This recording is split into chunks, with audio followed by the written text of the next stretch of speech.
नमः सिद्धेभ्यः ॐ नमः सिद्धेभ्यः ॐ नमः सिद्धेभ्यः। मङ्गलं भगवान् वीरो मङ्गलं गौतमो गणे मङ्गलं कुन्दकुन्दाद्यो जैनगर्भोऽस्तु मङ्गलम्। सर्वमङ्गलमाङ्गल्यं सर्वकल्याणकारकं प्रधानं सर्वधर्माणां जैनं जयतु शासनं वन्दे विद्यासागरम्। जय बोले अहिंसा परमो धर्म की।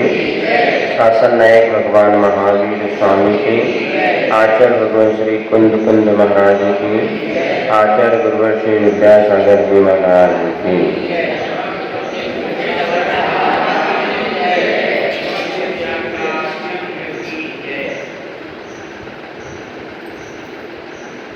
ये निश्चित है जब कभी हम कपड़े पहनते हैं तो दिन भर में वो कपड़े गंदे हो ही जाते हैं। चाहे आप घर के भीतर बैठो चाहे बाजार में हो, कभी गंदगी कम लगती है तो कभी ज़्यादा लगती है। किंतु जब कपड़ा मैला हो जाता है तो उसे साफ करने का भी हम पुरुषार्थ करते हैं। और सर्फ है, साबुन है, अनेक उपक्रमों के माध्यम से वह जो है वस्त्र को साफ किया जाता है। उसी प्रकार चाहे मुनि हो अथवा गृहस्थ हो, मुनि वो होते हैं जिन्होंने 5 पाप का पूरी तरह त्याग कर दिया है। गृहस्थ श्रावक वो होता है जिसने 5 पाप का एक देश त्याग किया है, वो श्रावक व्रती श्रावक कहलाते हैं। और एक वह श्रावक होता है जिसने 5 पाप का त्याग तो नहीं किया किंतु जिनेन्द्र भगवान का पक्ष रखता है कि जो आपने कहा है वो बहुत सही है, किंतु आज मेरी इतनी हिम्मत नहीं है कि मैं 5 पाप का त्याग कर सकूं, किंतु 5 पाप के त्याग की भावना तो मेरी है और आपने जो त्याग किया उसका मैं समर्थन करता हूं और मैं भी आपके जैसे त्यागी बनने की भावना रखता हूं। ऐसे गृहस्थ आश्रम में रहते हुए अथवा मुनि व्रत धारण करने के बाद भी हमारी दिन भर की जो क्रियाएं होती हैं, चलना फिरना, उठना बैठना, बोलना, सोचना आदि अनेक क्रियाओं में जाने अनजाने पाप का बंध होता ही रहता है। उस पाप के बंध को कम करने के लिए अथवा उसको धोने के लिए जैनाचार्यों ने प्रक्रिया बताई है जिसका नाम है प्रतिक्रमण। आलोचना, निंदा, गर्हा, ये मात्र जैन दर्शन में ही नहीं बाकी राजकीय व्यवस्था में भी इस बात को स्वीकारा है। यदि कोई अपराधी अपने अपराध को स्वीकार कर लेता है और अपने से बड़ों के समक्ष उसकी निंदा कर लेता है तो उसका अपराध भी माफ कर दिया जाता है। जैसे कि फूलन देवी का नाम आप लोगों ने सुना होगा। हाँ, कुख्यात डकैत थी वो और उसने कितने लोगों को मौत के घाट उतार दिया, कोई गिनती नहीं। लेकिन जब उसको अपने परिस्थिति ने उसको डाकू बनाया था, वास्तव में वो स्वभाव से डाकू नहीं थी। बताते उसकी जीवन गाथा को लेकर के फिल्म का भी निर्माण हुआ है। और जब बाद में उसको अपना जो एक लक्ष्य था उसने पूर्ण कर लिया, उसके बाद सरकार के सामने उसने पूरा समर्पण कर दिया कि आज के बाद में किसी भी व्यक्ति का मारना, पीटना, डाका डालना आदि काम नहीं करूंगी। और लाखों की संख्या के समक्ष, जनता के समक्ष जब उसने अपनी आलोचना और निंदा कर ली तो उसको उस दोष से बरी कर दिया गया। और बताते हैं बाद में उसको सांसद तक मतलब देश का जो कानून बनाने वाले हैं ऐसे लोकसभा के सांसद प्रतिनिधि के रूप में या स्वयं सांसद बनकर के वह उसने भारतीय राजतंत्र की व्यवस्था को गौरवान्वित किया। अर्थात निश्चित ही है, आलोचना और प्रतिक्रमण एक ऐसा माध्यम है जिसके माध्यम से बड़े अपराध को, पाप को धोया जा सकता है। कपड़ा कितना भी गंदा हो जाए, लेकिन यदि धोने की अच्छी व्यवस्था हो तो कपड़ा साफ हो सकता है। इसी प्रकार जब हमारे मन वचन काया में अपवित्रता आ जाती है, अशुद्ध हो जाता है, तो उसे भी धोया जा सकता है। दुनिया में कोई भी ऐसा अपराध नहीं है जिसे कि धोया ना जा सके। बस पहली शर्त है, उस अपराध के प्रति अपने मन में निंदा और ग्लानि का भाव होना चाहिए। हे भगवान, मैंने ये जो कार्य किया ये गलत किया।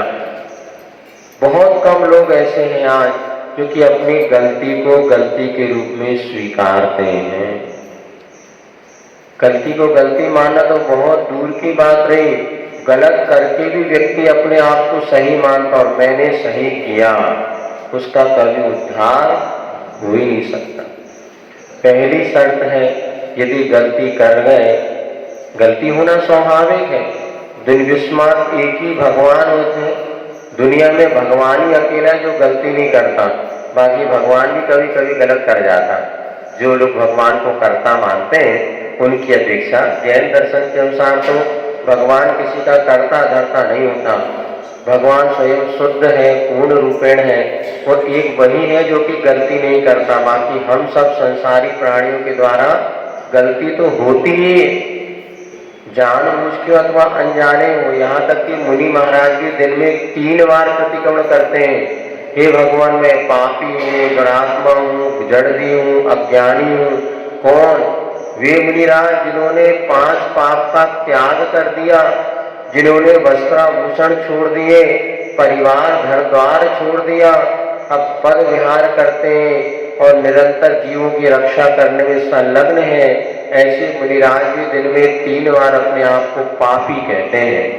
और तुम लोग महाराज हम तो भगवान आत्मा है, काय को दुनिया को उल्लू बना रहे।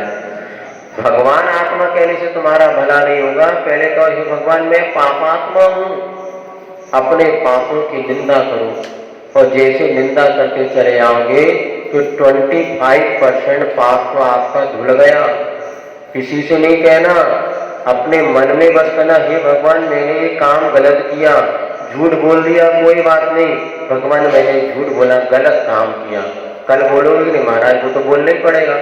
कल बोलोगे अलग बात है, आज तो तुमने गलत काम किया, उसकी एक बार निंदा तो कर लो, तो 25% पाप आपका धुल जाएगा। फिर किसी गुरु के पास जाके, अपनों से बड़ों के पास जाके अपनी जो गलती हुई थी कह दिया, हे गुरुवर मेरे द्वारा यह अपराध हुआ है, मैं प्रायश्चित दंड का भागीदार हूँ, कृपया मुझे दंड देकर के आप मुझे इस अपराध पाप से बचाएं। गुरुवे निवेदन 50% पाप धुल गया। पाप जो किया था 50% चला गया, क्योंकि आपने अपने दोस्त को किसी से कह तो दिया और गुरु से निवेदन किया, गुरु ने सुन लिया, प्रायश्चित दे दो, अभी नहीं, बाद में आना। फिर चला 1 बार 2 बार 3 बार गुरु भगा देते हैं, 3 बार वो निंदा आलोचना के भाव से लेकर के जाता है, पर क्या ही उसके 50% पाप भूल गए। फिर गुरु ने कह दिया कोई बात नहीं, अब ध्यान रखना भविष्य में नहीं करना, एक काम करो, एक नमोकार मंत्र की माला फेर लो, अथवा एक रस का त्याग कर दो, उपवास कर लेना। और आपने उस प्रायश्चित को स्वीकार कर लिया, जी गुरुदेव जैसी आज्ञा। प्रायश्चित दंड कितना बड़ा है ये उस मतलब पाप को धोने में कारण नहीं, गुरु ने कैसा किया इस बात पे आधारित है। हो सकता बहुत बड़े अपराध का दंड मात्र 9 बार नमोकार मंत्र गुरु दे दे, तुमने पालन किया तो तुम्हारा वो 75% पाप धुल गया। फिर तस्मिच्छामि, ए भगवान मैं अब कभी अपराध नहीं करूंगा। अथवा सामायिक में बैठ गए, चिंतन में बैठ गए, भगवान की पूजा करने लग गए, तो जो आपका 25 बचा फिर ध्यान में बैठ गए तो पूरा 100% पाप आपका धुल जाएगा। इसलिए गलती होना बुरा नहीं है, किंतु गलती को छुपाना बुरा है। अपने आप को गलत नहीं मानना, उस गलती पे पुनः गलती करते चले जाना, ये आपको संसार का कारण बनता है। तो आज हम जैन दर्शन में बहुत अच्छा ये सिद्धांत दिया है, और यदि हम प्रतिक्रमण प्रतिदिन करते चले जाते हैं तो कपड़ा रोज रोज थोड़ा थोड़ा धुलता है, ये निश्चित है वही अपराध फिर होने वाला है। हमें पता है कल वही झूठ कर बोलेंगे, वही चोरी करेंगे, वही हिंसा करेंगे, किंतु आज तो कपड़ा धोई लो, कल तो फिर गंदा होना है। मोड़ा मोड़ी क्या करते हैं, नहलाओ धुलाओ बेटा बेटियों को, और फिर जाके फिर धूल में वही अपने शरीर पे डाल लेते, वही गंदे हो जाते हैं, वही नाक बहने लगती है, फिर मम्मी नहला धुला करके फिर साफ कर देती है, फिर शाम को गंदा कर लेते हैं। यही क्रम चलता है। नहीं, गंदा तो करने ही आप उसको नहलाओ नहीं, ऐसा होता है क्या? अरे पता कपड़े गंदे करना धोई मत, का गंदे तो होने ही है नहीं, फिर भी हम रोज धोते हैं। इसी प्रकार रोज प्रतिक्रमण करते हैं फिर भी पाप करते हैं, लेकिन रोज प्रतिक्रमण करने से थोड़ा थोड़ा पाप तो धुलता ही चला जाएगा। एक दिन वो भी आएगा जब हम पूरी तरह पाप से बच जाएंगे। कुछ लोगों का यही कहना है, जब रोज पाप करने का तो भगवान के सामने झूठ बोलना। अरे झूठ नहीं बोल रहे, हमें पता है ये काम करना है, लेकिन अंदर से गिलानी है। जैसे डॉक्टर के पास आप जाते हैं, दवाई खाना जरूरी होता है, किंतु दवाई खाने का भाव नहीं होता, और धीरे धीरे दवाई खाते खाते वो दवाई भी आपकी छूट जाती है। इसी प्रकार एक बहुत अच्छा अपने आप में संक्षेप में सभी श्रावकों के लिए मुख्य रूप से आलोचना पाठ का प्रचलन बहुत प्राचीन है, और बचपन से ही हमने इसको जब पर्युषण पर आदि 10 लक्षण पर्व में पढ़ते थे, और इसका भाव इतना अच्छा है, यदि यह आप लोगों ने अच्छे से समझ लिया तो निश्चित मानना आपके ऊपर जो पाप का बोझ बढ़ता चला जा रहा है उससे बहुत कुछ हम हल्के हो जाएंगे। पाप का प्रक्षालन और पुण्य का पालन, गृहस्थ आश्रम में रहते हुए पुण्य रूपी साबुन से पाप को धोया जा सकता है, और यह बहुत हृदय के अंतःकरण से इसको पढ़ा जाए तो पूरा श्रावकाचार इसमें आपको आ जाएगा कि हमें क्या करना नहीं करना। तो पहले आज अपन इसको पाठ पढ़ते हैं, फिर बीच में थोड़ा सा अर्थ भी आपको बतला देंगे। शुभोपयोग पुस्तक में 123 पेज नंबर पर है, बाकी जिनवाड़ी वगैरह में भी है, जिसके याद हो तो बहुत अच्छा, नहीं है तो जिनवाड़ी अपने सामने ले लें, और धीरे धीरे भावात्मक रूप से जुड़ते हुए हम इस आलोचना पाठ पढ़ेंगे। सबसे पहले आप सुन लें, आलोचना माने क्या होता है। आलोचना का अर्थ होता है देखना। किसको देखना? दुनिया को नहीं देखना, अब अपने आप को देखना, अथवा सही गलत की परीक्षा करना कि क्या मैंने सही किया, क्या गलत किया, अथवा इसको समीक्षा भी कहते हैं। सही गलत की समीक्षा करना, ये मेरे द्वारा गलत हुआ, ये अच्छा हुआ। तो यहाँ पर प्रत्येक श्रावक के जीवन में जो दैनिक क्रियाओं को करते हुए जो दोष लगते हैं, उस दोष को दूर करने के लिए वह श्रावक भगवान के समक्ष बैठ के अथवा अपने एकांत में बैठ करके अपनी आलोचना करता है, अपने आप को देखने का प्रयास करता है कि दुनिया को आज तक मैंने बहुत देखा, किंतु उससे पाप ही पाप बंधे हैं। अब मैं अपने आप को देखता हूँ जिससे मेरे पापों का प्रक्षालन हो सके। बंदो पाचो परम गुरु 24 दिन शुद्धि आलोचना शुद्धिकरण के कारण सुनिए जिन अर्ज हमारी, हमें दोष किए अति भारी, तिनकी अवनिर्वृत्ति काजा, तुम शरण लही जिन राजा।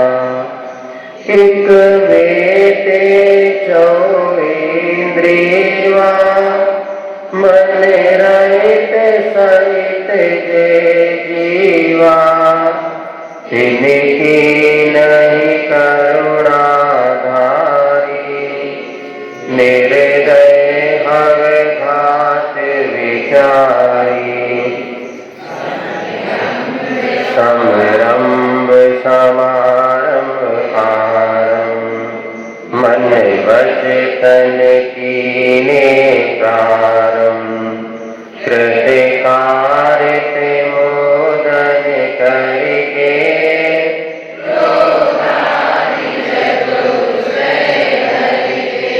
सत्य आठ जोई निभेदन थे अगतीने परिच्छेदन थे तिनकी कहूँ कौन कहानी तुम जानत केवल ज्ञानी विपरीत कांत विनय के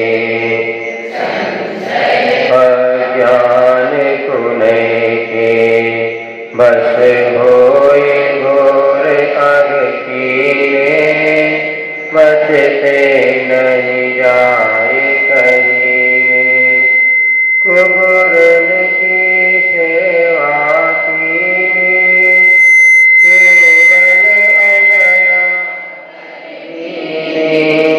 या विधि ख्यात बढ़ायो चहुगति मधि दोष उपायो हे साबुनि झूठ जो चोरी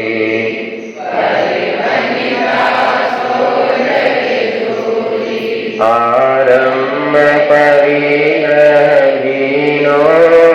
पन पाप जुया विधि कीनो सब रस रस ना गानन को चखु कान विषय सेवन को बहु कर्म किए मन माने कछु न्याय अन्याय न फल पंच उदम्बर खाए मधुमास मद चित छाए नहीं अष्ट मूल गुण धारे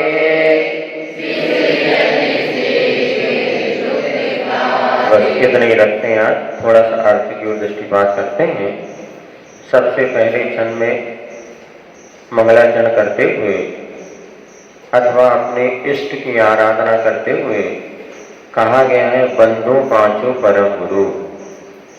पंच परम गुरु अर्थात पंच परमेष्टि को नमस्कार करता हूँ, क्योंकि अपने से बड़ों को नमस्कार करना जीवन में अपने जीवन के विकास का बहुत महत्वपूर्ण साधन है। इसीलिए अपने से बड़े जो पंच परमेष्टि हैं उनको तथा 24 तीर्थंकर को मैं नमस्कार करता हूँ। उसके बाद करूँ शुद्ध आलोचना, अपनी आलोचना शुद्ध आलोचना करता हूँ। शुद्ध आलोचना का अर्थ हो गया शुद्ध घी कैसा होता है जिसमें डालडा ना मिला हो है, अथवा जिसमें और अशुद्ध ना मिश्रण। इसी प्रकार शुद्ध आलोचना माने अपने अंतःकरण से अपनी आलोचना में कोई छुपावट या मायाचारी ना हो।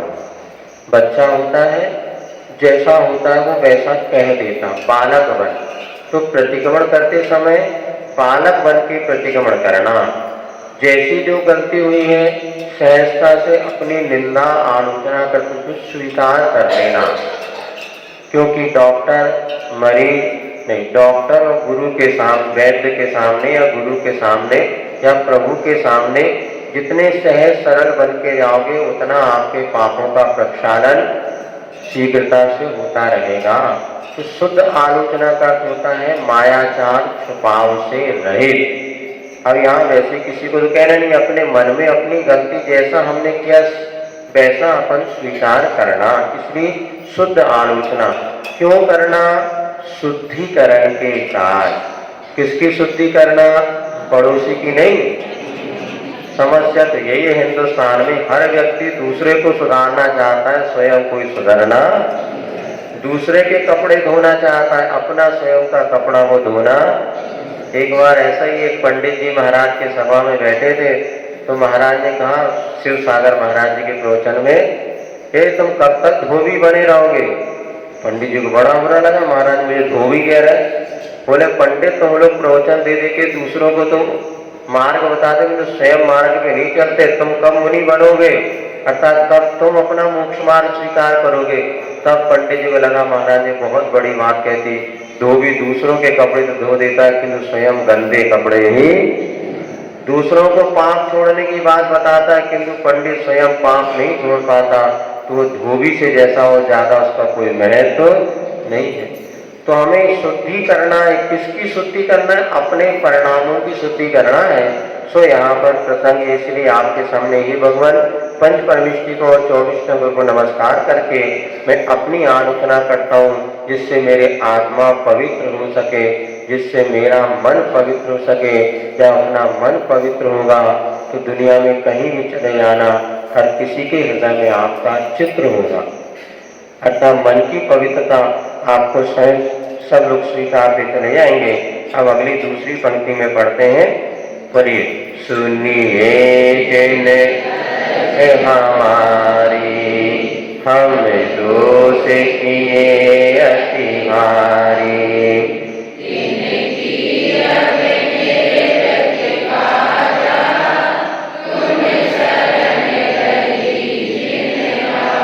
अर्थात हे भगवान अरज मानी हमारी विनती सुनिए, हमारा निवेदन सुनिए। किससे कह रहे हैं? जनील भगवान से। भगवान तो कुछ कहते नहीं, भगवान और गुरु में बहुत अंतर है। किसी ने कहा गुरु है, गुरु तुम क्या, प्रभु तो गुरु तुम बोलते हो नहीं, प्रभु तो बोलते नहीं है, प्रभु तो मौन रहते हैं, प्रभु से वास्ता क्या है? गुरु तुम बोलते हो, बता दो रास्ता क्या है? भगवान के सामने सब बोल लो, भगवान कुछ नहीं कहने वाले, किंतु गुरु के सामने तुरंत कान पकड़ने वाले हैं। गलत तो गलत, सही तो सही। इसीलिए आलोचना भगवान के सामने पर विनती करे, गुरु के सामने जाके जब कहेंगे उसको और ऊपर की बात हो जाएगी। भगवान के सामने निंदा करने में उतना डर नहीं लगता, क्योंकि भगवान तो अपने भगवान ही है। लेकिन गुरु महाराज के सामने कहने पसीना छूट जाता, हम लोगों को छूटता, तुम्हारी बात तो छोड़ दो।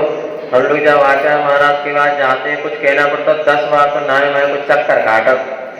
अब कहे कोई जाने वाली, अब कहे कि नहीं कहे, कहे कि नहीं गए, आधी बात कह पाते, आधी बात नहीं कह पाते, फिर बाद में लगता नहीं कहना चाहिए। इसलिए गुरु के सामने प्रतिक्रमण आदि करना बहुत एक प्रकार से कठिन काम जैसा हो जाता है।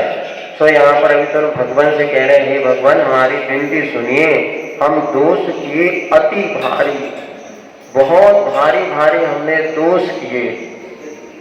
बस कितना ही समझना, कितने भी भारी दोष करो किंतु दोष दूर हो सकता है, ये धारणा बना के चलना। तो कोई दोष बड़ा से बड़ा दोष भी नहीं होता, फिर भी अपने दोष को तो भारी ही मानना। थोड़ा सा भी कर्ज है तो कर्ज ही है। ऋण ऋण और तृण, अग्नि और कसाय, इसको कभी थोड़ा मत समझना। ऋण माने कर्ज, अग्नि इसको कभी तो, और घाव और कसाय, इतनी सी तो फुंसी है, लेकिन इतनी सी फुंसी कब वाल तोड़ या कैंसर बन जाए कह नहीं सकते। इसीलिए थोड़ा सा कर्ज लिया हो, कब कर्ज आपका बढ़ते बढ़ते महाकर्ज में बदल जाए। इसलिए पहले हमारे यहाँ तो ये कहावत थी, उतनी पैर पसारिए जितनी चादर होए, किंतु अब जमाना बदल गया, हर चीज आपको फाइनेंस करा लो, कुकर तक फाइनेंस हो रहे। अरे मतलब लाड़ी नहीं हो रही, गाड़ी तो फाइनेंस से हो रही।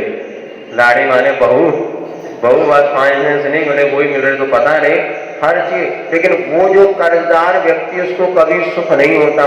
इसलिए जितना सबसे पहले कर्ज चुका दो, फिर हम भले सूखी रोटी खा लेंगे लेकिन हम कर्ज में नहीं रहेंगे। ऐसे हमारे पुराने लोगों की धारणा बहुत सही थी। आज आप देख ले, बड़े बड़े अफसर, बड़े बड़े हम इंदौर सिटियों में रह के आए, आधे से ज्यादा 90% लोग कर्ज में ही जिंदगी जी रहे हैं। गाड़ी भी कर्ज की, मकान भी कर्ज का, और सारी चीजें लोन में, और उनके पास जब मकान तो है किंतु मकान के कागजात बैंक में रखे हैं। अब बेटा जब तुमने नहीं पढ़ा, हर साल दुखी बनी है। इसीलिए कर्ज लेकर के जीवन जीना ये कभी भी हमारे लिए सुख का मार्ग है ही नहीं। व्यापार में उठा पटक वो अलग बात है, लेकिन आपके पास हिम्मत हो तो गाड़ी खरीदो, और नहीं है तो भैया अपने जितना उसमें हम अपना काम चला लें। चादर पैर उतना ही पसारो जितनी चादर है, तो हमेशा सुखी रहो। भैया हमें कोई का देना नहीं, भले 2 रोटी हम खा रहे हैं किंतु अपने ठाट से तो रह रहे हैं, किसी का कर्ज तो नहीं। जिसके ऊपर कर्ज हो हलवा पूड़ी भले खा ले, लेकिन उसको कर्जदार को कभी भी सुख हो ही नहीं सकता। इसी प्रकार यहाँ पर मैंने बहुत सारे दोष किए हैं, वो मेरे अंदर मुझे भारीपन लग रहा है। भारी कहाँ से होते? भीतर, और नहीं भीतर ही भारीपन होता और भीतर ही हल्कापन। जब कभी हम लोग गुरु जी के पास जाके अपनी जो कमी गलती दोष कह लिया, उसका मन इतना हल्का हो जाता, चलो हमने अपने दोष गुरु से बहुत हल्का हो जाता। ये तो हमने अनुभव किया, जो करेगा उसी का अनुभव होता है। अपनी गलती यदि हमने बड़ों से कह दिया, गुरु के सामने कह दिया, तो मन हल्का हो जाता है। यहाँ तक कि अंत समाधि के समय भी एक औतमार्ती प्रतिक्रमण आता है, अंत में वो गुरु के सामने अपनी आलोचना कर देता है, तो उसका मन हल्का और उसका मोक्ष मार्ग प्रशस्त होता चला जाता है। अन्यथा वो सल के समान चुभता है, कांटा जैसे पैर में चुभ लग जाए ना, और ना निकले तो कैसा पीड़ा देता है। इसी प्रकार निश्चल होने के लिए आलोचना और प्रतिक्रमण बहुत जरूरी है। हे भगवान, मैंने बहुत सारे भारी भारी दोष किए, अब उनकी निर्वृत्ति यानी दूर करने के लिए हम आपकी शरण में आए हैं। तुम शरण नहीं दिन राजा, हे जिनेंद्र, हमें पता है आप पूर्णता निर्दोष हैं, किंतु हम दोष के आलय हैं, दोष के खजाने हैं। हम अपने दोष को दूर करना चाहते, इसलिए हम आपके चरण में शरण में आ रहे हैं। हे भगवान, मेरे दोष दूर हो जाएं, इसलिए हे भगवान आपकी शरण हम ले रहे हैं। जिस निश्चित मानना, आईना जो स्वच्छ होगा उसी के सामने आप जाएंगे तो आपको अपना चेहरा दिखेगा।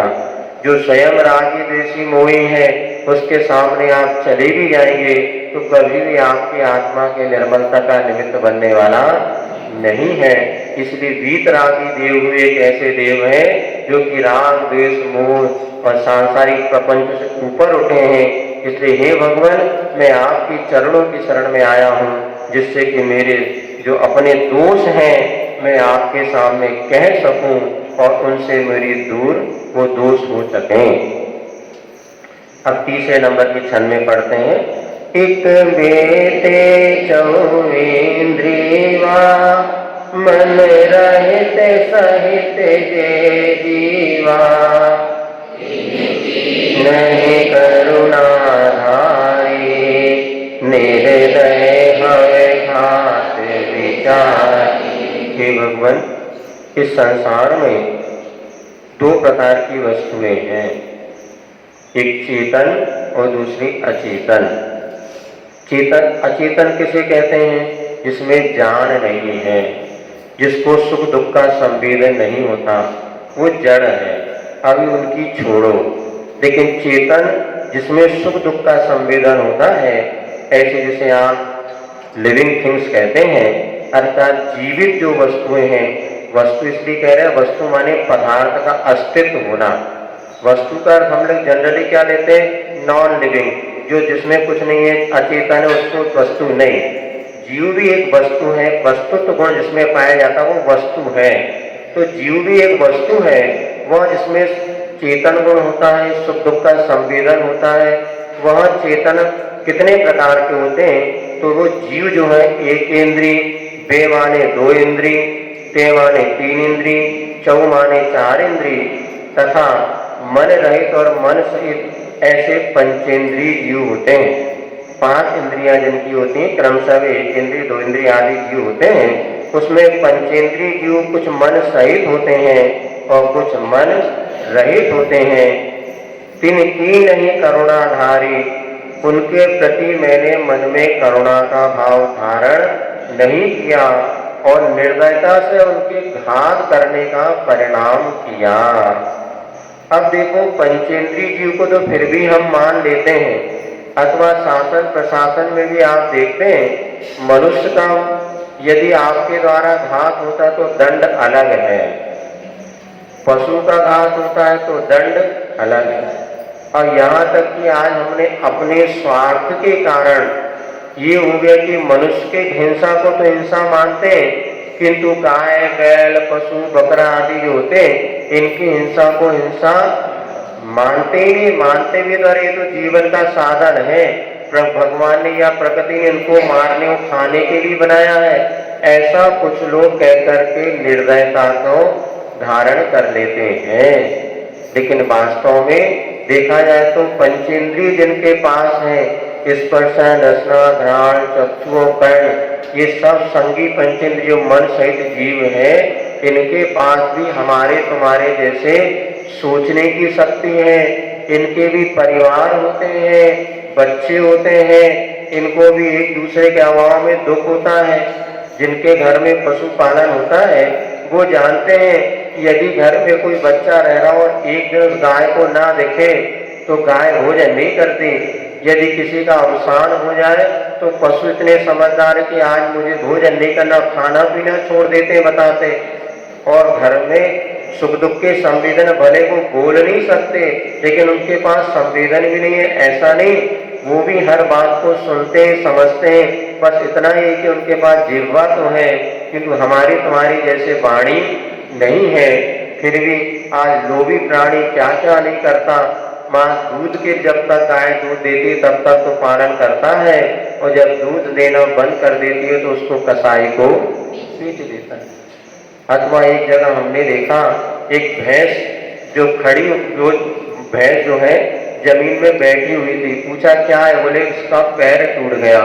तो उसने उस भैंस को कुप्पी वगैरह से खड़ा कर दिया, लेकिन फिर भी जब वो भैंस दूध देने लायक नहीं हुई तो उसने उस भैंस को कसाई को बेच दिया। अतः पंचेंद्रिय के प्रति भी ऐसे जो है भाव मन में होते चले गए। अज्ञान के कारण या लोभ के कारण व्यक्ति निर्दय है। अब एक इंद्रिय की बात है तो एक इंद्रिय को तो जीव मानने को ही तैयार नहीं है।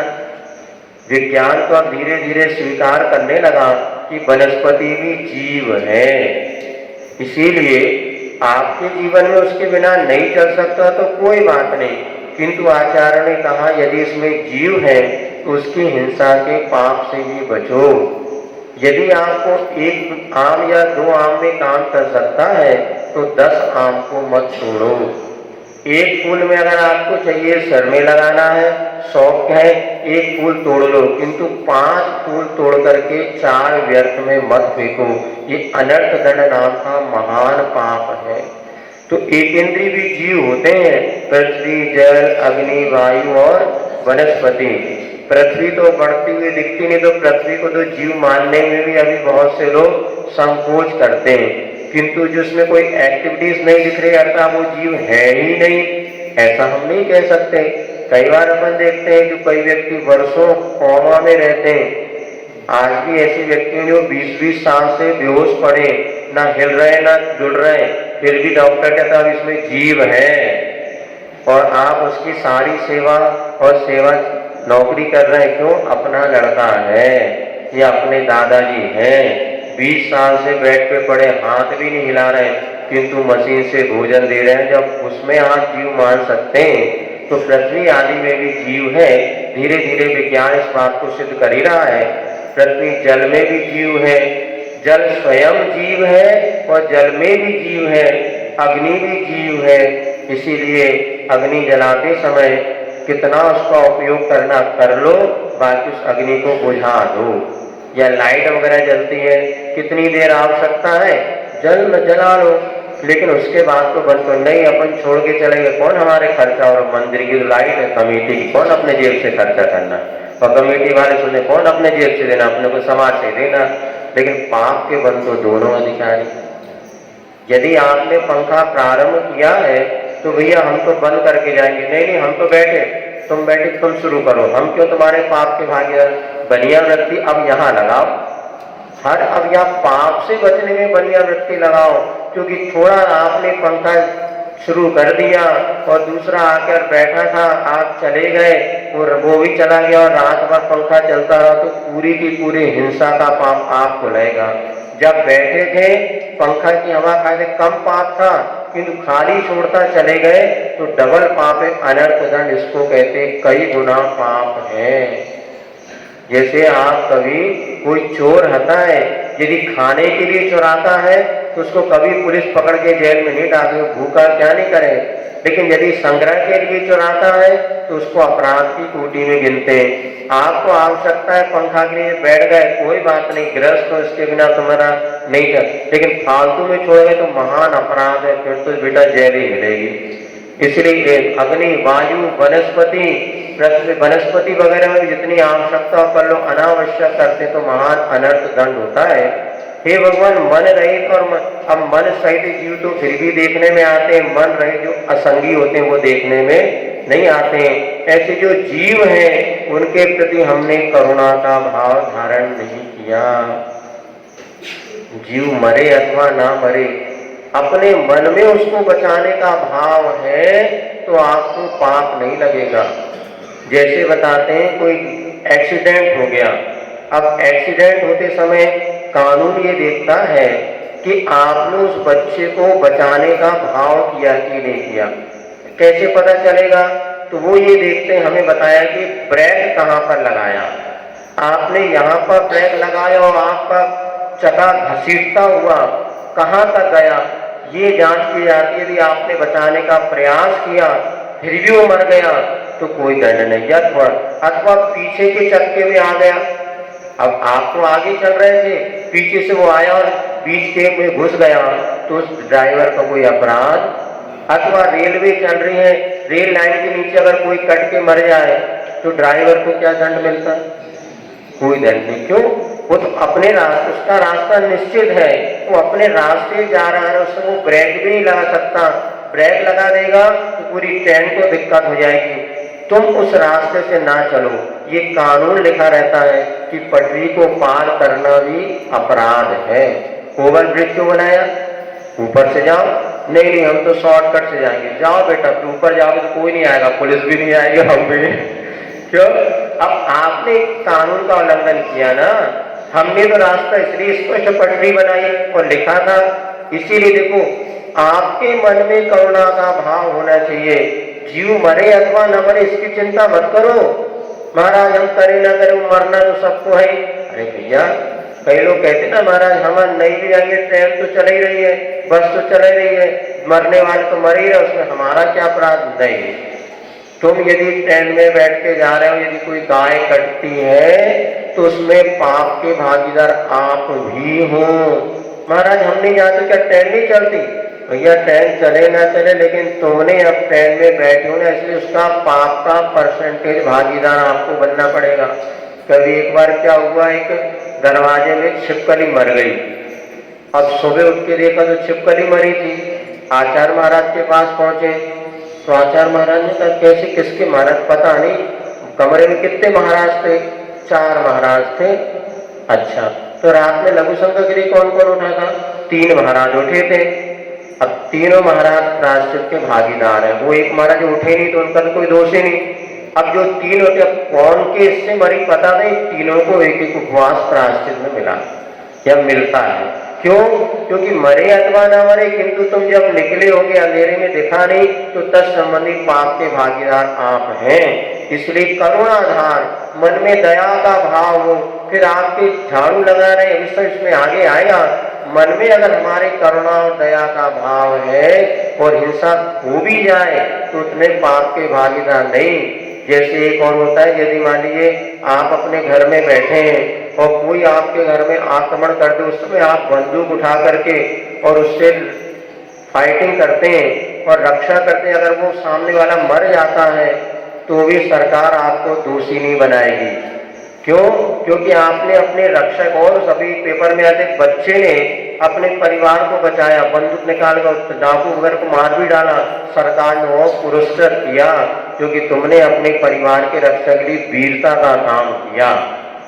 जैन दर्शन इतना महान और सूक्ष्म दर्शन है, यहाँ हर क्रिया के पीछे उद्देश्य क्या है इस बात पर आपको जोर दिया जाता है। तो यहाँ पे इनकी नहीं करुणा ना, थोड़ी सी भी मन में दया का भाव ना रखते हुए निर्दयता से उसका घात करने का मन में भाव मैं लाता रहा, ऐसा यहाँ पर कहा है। और ये जो आगे समरंभ समारंभ आरंभ मन वचन कीने प्रारंभ कृतकारित मोदन करके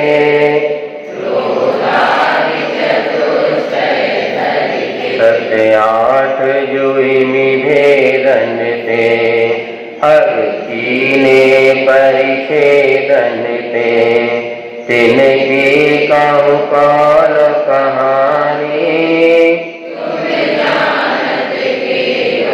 अब देखो, 2 इंद्री, 3 इंद्री, 4 इंद्री भी जीव होते हैं, उनकी बातें छोड़ दी हमने। अब जो 2 इंद्री इल्ली वगैरह होते हैं, अब देखो आप जहाँ पर शौच वगैरह करते हैं, शौच कूप जो होता है, उस शौच कूप में करोड़ों की संख्या में विकल 2 इंद्री जीव होते हैं। पहले क्या होता था, घर में कच्चे स्थान बनते थे, वो साफ करने वाले साफ करते थे, अथवा जो है खेत आदि में जाते थे, उसमें भले आपको ऊपर से गंदगी दिखती है किंतु बहुत कुछ हिंसा के पाप से बच जाते थे। अब यहाँ पर जब आपने मलमूत्र किया, उसके बाद आपने क्या किया, फिनाइल डाल दी और वो सारे के सारे जीव मर गए। इसलिए व्रती श्रावक जो होते हैं वो शौच कूप का प्रयोग नहीं करते। इसी प्रकार 3 इंद्री चींटी वगैरह है।